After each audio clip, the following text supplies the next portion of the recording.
got... What's up, collectors? It's Parlay Jay here with you today. And on today's episode, we are going to go through a blind reveal of my first ever return submission to SGC graders. SGC, I know you have probably heard of them by now, stands for Sports Card Guarantee Corporation. They are probably considered the #3 grading card. If you were a wrestling fan back in the day, you remember the big three, WWE, WCW, and ECW. I would say SGC is the ECW of sports card graders. For those of you who don't follow or like wrestling, I apologize for that reference, but I had to work it in a little bit. So SGC, they got started in the late 90s, and I think it was 1998. They are based out of Florida, Boca Raton to be specific. It's funny, I actually drove down there for work about 7 years ago on the very same street that they're on now, so I wonder if they were there. I assume they were back when I was there too. They are on Yamato Road in Boca Raton, Florida. It was a beautiful place, that's for sure. But all that aside, so right here I've got 2 boxes that were returned to me from SGC. Myself and my buddy SilverJackify, we did a submission together. We both wanted to test it out just to see how they grade, how fast they come back. This was pretty much mid-pandemic that it was submitted. I submitted it on July 11th, 2020. I received it back on November 4th, 2020. They always count their turnaround time in business days, not calendar days. So calendar days, that was 116 calendar days.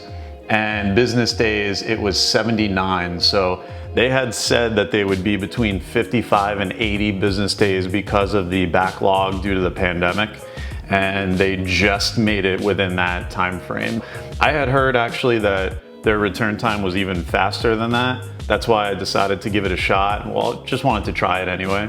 But they were on the high side, and I can only imagine that as more people flock to SGC because of the mounting PSA and BGS turnaround times, that turnaround time will grow, unless obviously they expand. The price that I paid for this, I just did the economy package, which was the lowest price, longest turnaround time. It turns out to be $10 per card.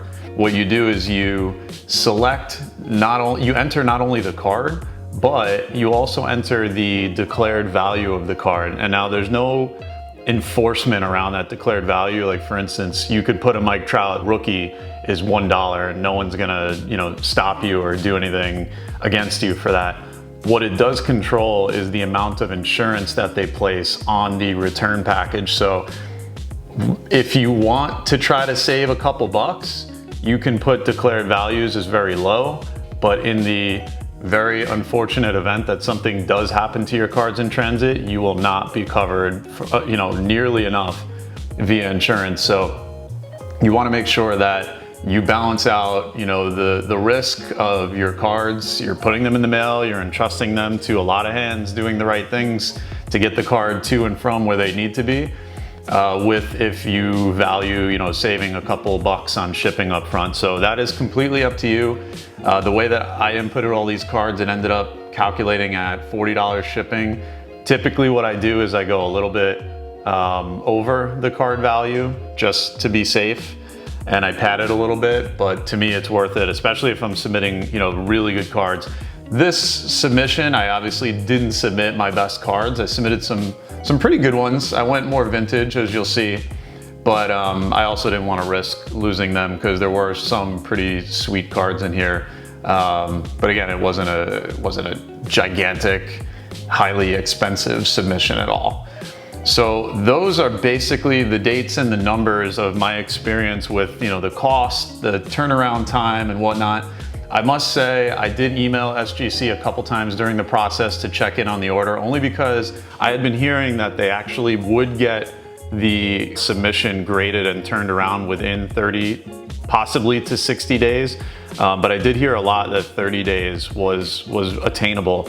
So I was emailing them after, maybe 45 days, after 55 days to check in. They were super fast on responding and also very friendly. So that was kind of cool. It was just an email address. I forget what it was. I think it was like grading or support at sgc.com or gosgc.com. That's actually their domain name. But that at least was good to see that it didn't go into, you know, a forgotten pile of emails that nobody checks or responds to or what have you. So just be advised that that was definitely a good thing, that it does seem like their customer support is at least responsive. That is the backdrop to this whole thing, and now we got to get to the good stuff. So we're going to open these puppies up, and here's the box as they come back. They seal them up with tuxedo time. I guess that's their thing, that's their gimmick. And their logo is definitely just black and white, so I did not realize what tuxedo time meant. So let's do it. Let's open up these puppies and let's see how it goes. All right, I'm gonna slide this box out of the way just so we can get some room, and let's see how they package these things. So first and foremost, oh, I didn't get the whole label. They do put that label on, so that's a good seal to make sure it came back nice. Here's how it looks inside.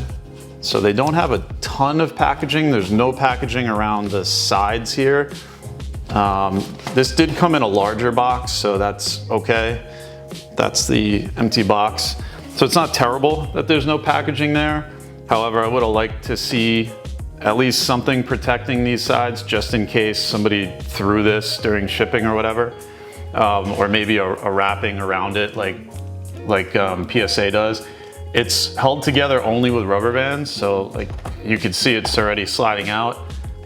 Would have liked to see something a little more sturdy, but nonetheless, let's take the rubber bands off. They are black rubber bands, so they are sticking with their branding. And what have we got on the end here? Oh, wow. So you see right off the bat, it looks like we got a couple that were cut short. That's a bummer. All right, so, well, why don't we do those first? Let's get those out of the way so we can get disappointed quickly. So there is the first stack. You know what, why don't let's pull out the second stack too, just to get it at the ready. Let's see if it's packaged the same way. Yep, packaged the same way. All right, we got the rubber band going on here too. There's just plastic on the ends. So that's kind of that's a little bit of a bummer. There's plastic on these cards that are on the bookends rather than on every single card. I don't remember if my PSA orders did that. I'll have to pay more attention. I don't think they did, but that's a little odd. Only this box had plastic on ones on the ends. This box didn't, so that's strange. All right, so I have not seen any of these grades yet. This will be a surprise to me in front of all of you guys. Before, let's see what we got on the cards that had problems. So, oof. So we had a Max Scherzer 2008 Bowman Draft Picks rookie, and it came back as altered. Wow. Who's altering a Bowman Draft Picks Max Scherzer rookie? And the condition looked really good. I mean, it looked really sharp. It looked very centered. I assume, according to them, it's because it was trimmed or altered. So that is very interesting. So that's a bummer that Scherzer rookie came back that way. Oh man, gotta be kidding me. Wow, so this was a George Brett rookie that came back trimmed. Ooh. So I had this Brett rookie and it was encased in some no-name grade. I don't even remember what it was, encasement, and it was graded as I think a 7 or an 8 in whatever their standard was. And the quality, you know, the condition of the card looked okay. I thought maybe I could pull off a 6. Look at that, wow. A 1975 Topps George Brett rookie coming back trimmed. I had it in a case. I wanted it in another case, and it doesn't look like that's gonna happen. Wow, what a bummer. All right, so that's no good. And another one, wow, the Roberto Clemente. What is this, 1960? 1960 Topps Clemente. And that also came back as altered. So, wow, that is a bummer. So the Brett and the Clemente coming back altered. That's a bummer way to start off. So let's go. Let's see our first one. We've got a Robert Milken. This is a 55 Topps. This came back as an SGC 3. And so this is the first time I've actually held an SGC graded card in my hand. You can tell it's very different from PSA. Some people really like the black edge around it. I think it's kind of cool because it offsets the card a lot. I'm not the biggest fan of how they lay out the top. I don't know, being really picky, maybe it's just the font and like the weird little logo in here. I know that corresponds to SGC's logo. Yeah, you see the little VG in the SGC logo and the 3. I don't know, maybe I'm just used to PSA, but this card, I'm really surprised came back only a 3. It is definitely off-centered, but the corners were incredible and the color just looks really beautiful. So I would have thought this would come back at least a 5. So number 1 coming back as a 3. Oh, by the way, our strategy was submitting a lot of vintage because the talk of the town is really SGC is key for vintage, whereas PSA is going to be more key for modern or, you know, semi-modern, whatever the era before 2017 is going to be called now. But yeah, so you're going to see quite a bit of vintage here. So here's another one. It's a 1956 Topps. It's a Tommy Carroll. This one came back a 3. And the cases feel a little bit heavier, so that's kind of cool. We've got a 1956 Topps Nellie Fox. That's a grayback, and they call it grayback because they differentiated the types of 1956 Topps sets. There was a white back and a grayback, so it was a little bit darker. This one, again, was, well, you know, not perfectly centered. Corners were a little rough, but this was only a 3.5. So holding that up against this, which was a 3, very, very strange. Very strange. I definitely think that 3 should have been much higher. All right, let's go next. And by the way, here's the back of the SGC case. Very plain, very simple. It's just all black with an engraved sports card guarantee logo, LLC, in there in the back of the card. All right, so we've got a 56 Topps Mickey McDermott. That came back as a 3.5. The coloring is a little bit faded. The centering looks really, really good. The corners for 55 Topps look pretty darn good to me, even though they're obviously not perfect, but only a 3.5. So again, that was one that, you know, I would have thought maybe a 5.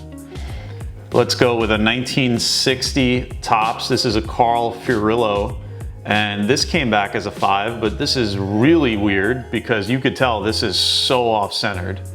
So this is really off-centered left to right. There's barely any border to be had here on the right, but yet once again, it came back as a 5, and this one, which looks way better centered, came back as a 3. So spotting some anomalies already.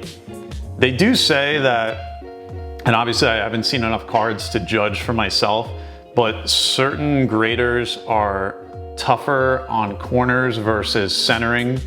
And so far from what I'm seeing, it looks like corners are a bigger deal than centering, judging from the looks of this card, but very interesting to see this coming back as a 5. All right, so this is cool, and I actually thought this one had a chance to be a 10, so SilverJackify picked this one up when we were at a card show just before the pandemic, and this looked absolutely pristine. I mean, you could see the centering is spot on. The corners were so sharp. The card looked clean. It almost looked like a reprint. It was so clean. And I really thought this had a chance to come back as a 10 or at least a 9 or a 9.5. Came back as an 8. So I can't quite tell why. Maybe because of the back, because the back centering is a bit off, but then again, I mean, centering hasn't been a thing so much. The corners on the back are a little bit frayed, so that might have done it. It feels like SGC rates corners heavily, especially with that one backing it up, so very interesting. Next one, we've got a 62 Topps Greatest Sports Hero Babe Ruth Special card. This came back as a 5. Again, centering is definitely off. Corners are also pretty rough, so this coming back as a 5 is an interesting one as well. We've got a 1981 Don Russ Dave Winfield, so comes back as an 8. And this one looks like it really could have been a 10. The centering looks beautiful, especially for a Don Russ. Those are notoriously off-centered. It's a little bit off, left to right. Let's see the back. Back looks pretty good. I don't know. I think this could have been a 10, but it goes as an 8. We've got an 82 Don Russ Mike Schmidt. This one comes back as an 8.5. I would say compared to the Winfield, yeah, I mean, I would say the Schmidt is off-centered left to right a bit more, but it looks like it's in a different direction. Looks like it's a little closer to the left border this time. So an 8.5 on this Schmidt. Let's see, we've got more 1983 Don Russ. I think these are from the box that SilverJackify and I opened in Minnesota on his channel. I'll link up that video. That was my first appearance on YouTube. I did a cameo on SilverJackify's channel. Check his channel out if you have not already. 1983 Don Russ, Tony Gwynn, 7.5 score it. And this centering, left to right, looks really good. Top to bottom, it definitely looks off. The back, the centering is definitely way off. So a 7.5, but not a bad score for the centering being that way. All right, so we got an 87 Topps Bo Jackson Future Stars. This set was really hard to get centered nicely, and it came back as a 9. The corners are beautiful. The centering looks really, really good. Maybe it looks a little off top to bottom, but the back is definitely off top to bottom. So at any rate, this came back a 9. So I think that's a good grade for that card. Here we've got a 1987 Matt Williams Topps Traded, also coming back a 9. Very nice centering, very nice corners on the front, a little off-centered, left to right, I would say, on the back. We've got a 91 Topps Chipper Jones rookie coming back as a 9. That is a very nice one. So this is a hard card to grade very highly. And I noticed, I don't know if it's just me, but the 91 Topps sets seem to fade color a lot quicker than other Topps sets, so it would yellow a bit. I don't know if that's just me or if that's really a thing, but maybe something in the paper they used that year, I'm not sure. But this chipper, this is a nice one to have in a 9, that's for sure. All right, next up, we've got a 1993 Topps Piazza Delgado Gold Top Prospect. So this is a pretty cool card, and it came back as a 9. So we got Mike Piazza, Carlos Delgado, and then Donnie Leshnock, don't remember him, and Brooke Fordyce, I remember him. So it is the gold variation of this Prospects rookie. We've got a 1994 Fleer Flair Cal Ripken hot numbers card. This came back a 9, so 94 Fleer was a pretty cool set. That was, I think, when most of the card companies like Fleer and Donruss really started moving away from paper and started experimenting more with foil. And it shows, this is a beautiful card. So this came back as a 9. Very nice card. There were, I guess, 10 in the series out of the hot numbers. All right, next up, we got a 1992 Leaf Ken Griffey Jr. So we're still yet to see a 10. So far SGC being very strict on the grades here. So this is just a regular run-of-the-mill Griffey. I think SilverJackify was just trying to pull some of his cards that he thought had a chance as a 10. Definitely not rookies, not all the best cards. No dice yet. This is a nice one. So 93 Donruss Diamond Kings Griffey Jr. coming back as a 9.5. Looking really nice. Very, very good looking card on the front. Very simple on the back. Numbered DK1. So that's a nice one. We're getting close. A lot of Griffies in this sub for SilverJack. We got a 9 So 1991 Upper Deck Ken Griffey Jr. coming back as a mint 9. We have got, 9.5, we've got a 2016 Topps Archives Griffey Jr. coming back as a 9.5.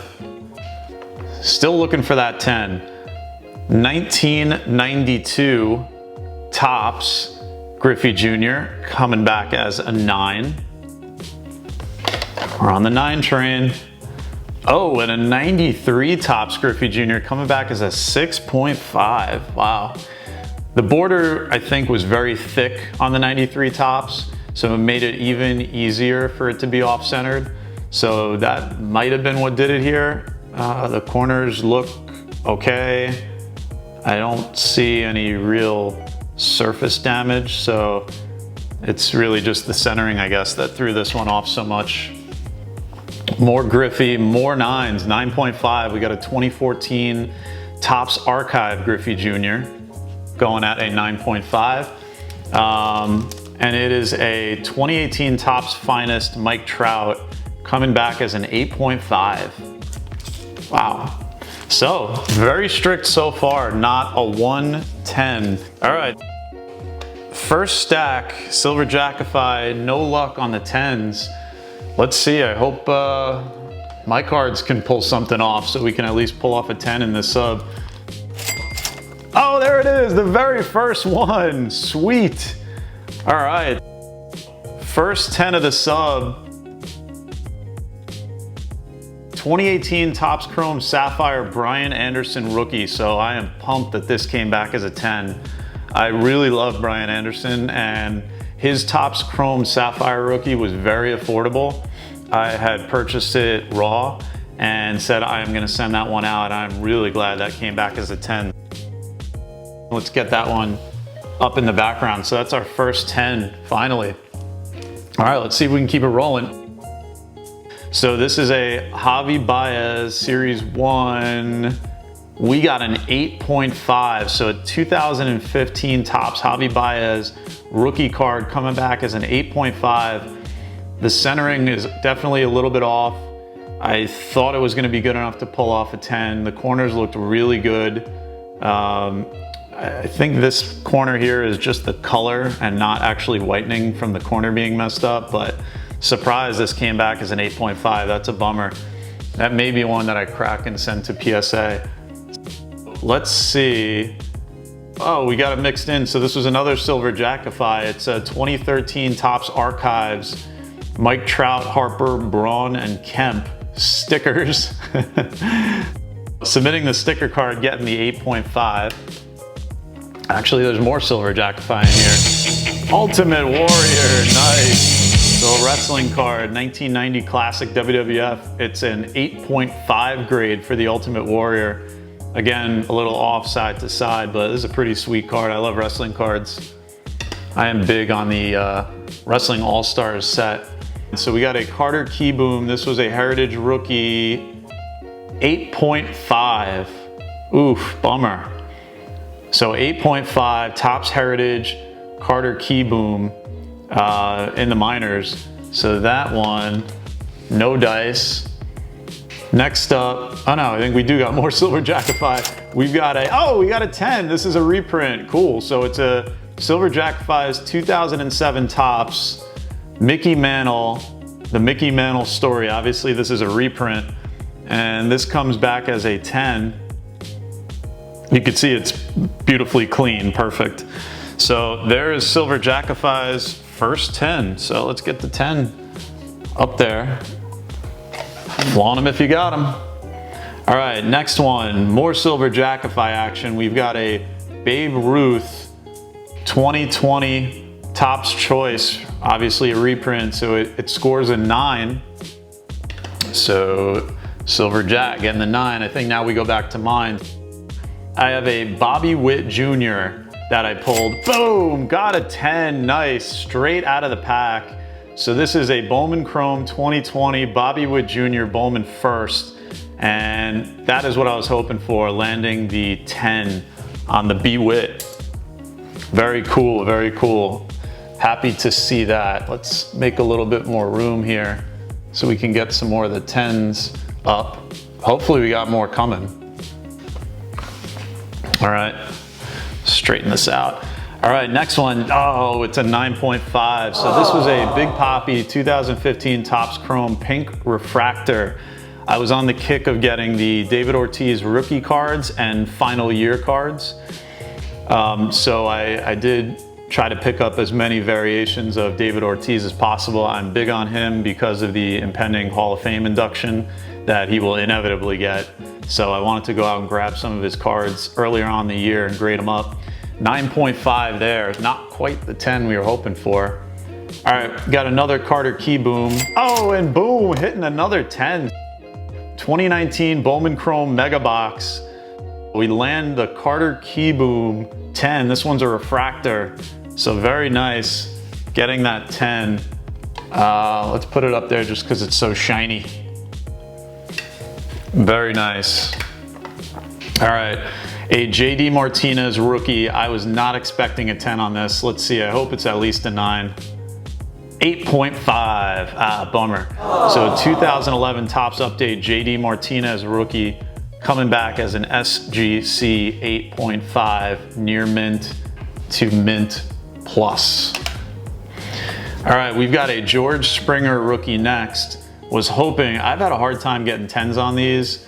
I'm expecting an 8 or a 9, but hoping for that 10. Oh, nailed it. Sweet, so finally got a 10 on a Springer rookie.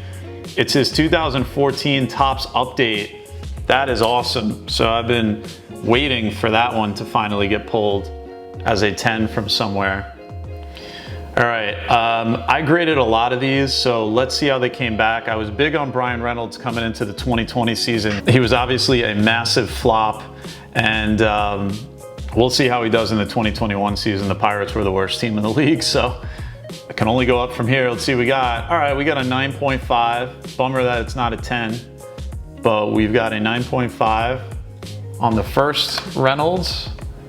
Let's see how we did on the second Reynolds. Another 9.5. And the third Reynolds. Oh, a 9. So no 10s for any of the Reynolds. Bummer. All right, so we got a bunch of 9s and 9.5s now for the collection. And I'm a Pirates fan, so that is definitely for the collection. All right, now we've got a Gavin Lux rookie. I submitted this obviously early on. I said in July, I wanted to get these back. Gavin Lux obviously did not have the type of season everybody expected him to have. So let's see, 9.5. I pulled this one out of the pack and thought for sure it could pull off a 10, but only a 9.5 for Gavin. Bummer. All right, this was out of my collection as a kid. I went through my books and I said, wow, this one has a really good shot. And it's hard to get some of these junk wax era cards to show as 10s, but I really, really thought this had a shot, so let's see. Oh, great. Very cool. Bowman, 1991 Bowman, Chipper Jones rookie.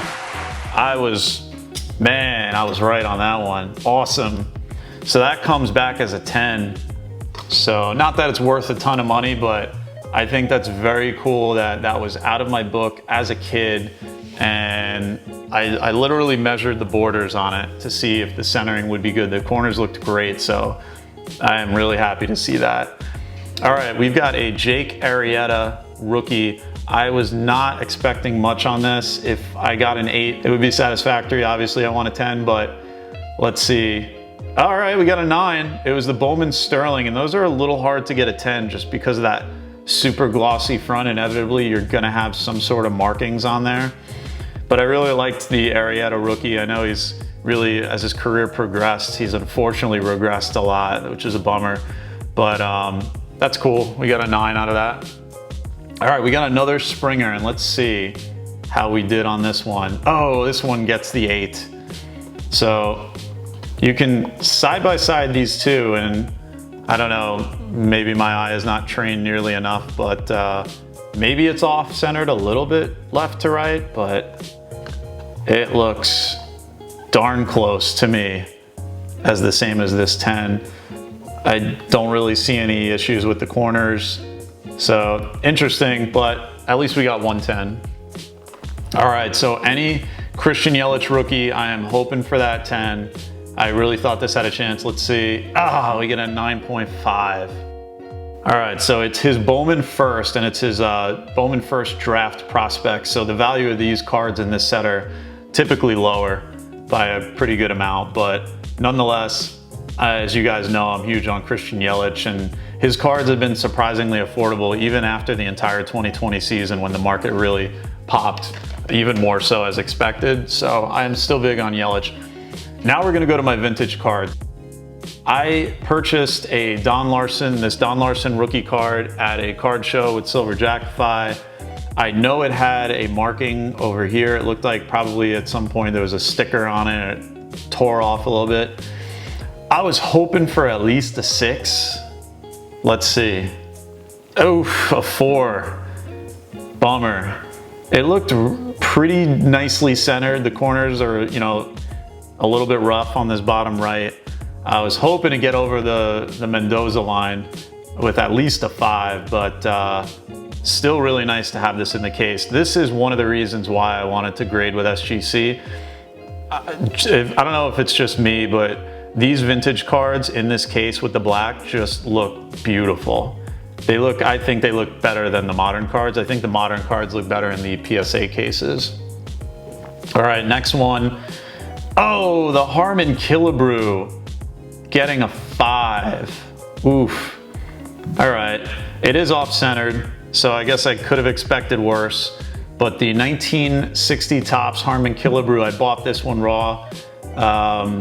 I knew it was off-centered, but the corners looked pretty decent for a 60 Topps Killebrew. Took a shot, I'll take a 5. Not bad. All right, and this is a really cool one that I was pumped about. Was not in perfect condition. It's an Ernie Banks rookie. I was hoping for maybe a 3. Let's see, 2.5.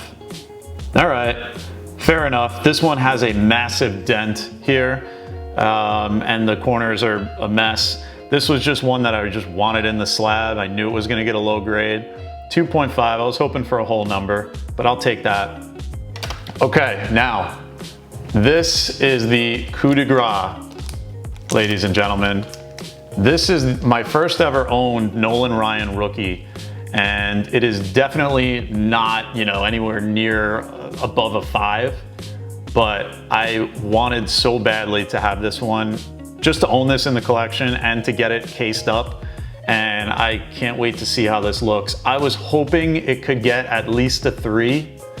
Let's see, but I think it will probably get lower. Hoping for that 3. Oh, 1.5. All right. I mean, it is a mess. The corners are completely rounded. You know, every corner, there's a crease across the front. I was hoping to somehow squeak out a 3, but even this card being in this condition, it looks so nice in this case, I think. So a 1.5, that's a bummer, but that's going in the personal collection, and that is going to finish off the sub. So, oof, we only got 5 10s. Yikes. That's a tough one. And, you know, SilverJackify and I, we didn't send too many cards that we knew wouldn't gem. Obviously, like these vintage ones, you know, they're not gonna gem. That's gonna throw your rate off, but it is very surprising, very surprising. So, hey, at least we went through the motions. Now we know what SGC is all about. I think you do have to do it a couple times at least, because you do have the imperfections of the, you know, who the specific grader is. If I only took my first ever PSA sub and went by that, you know, it might not have been a fair assessment of what the grading really does look like. I think you have to do it a couple times. You have to learn how it works, how the graders really work, and how they kind of look at things. But I think this was a good learning experience, albeit an expensive one. Very cool. Glad to have some SGC cards in the collection. And for the ones that got a 10, I'm definitely glad that the Topps Chrome Sapphire rookie that I sent got the 10. That's cool. I'm happy about that. And of course, I am just loving having a Nolan Ryan rookie and having it encased, even though it only came back as a 1.5. I'll take it. That's all right. All right, guys, so that will do it. That is the 100 card sub to SGC. I hope this helped you. I hope it helps you make the decision whether or not you want to send in your cards for grading to SGC and kind of what to expect, turnaround time, pricing, and that's why I make these videos, so it can help you out and help you make your decisions. I hope you enjoyed this. I hope you found this helpful. If you really enjoyed the content, please like and subscribe. Turn on that notification bell so that you get all of the notifications whenever a new video is posted. And until next time, it's your boy, Parlay J, saying take care, spike your hair. See you next time. Yo, this is Chipper Jones. Don't forget to subscribe and like the Parlay J Sports channel.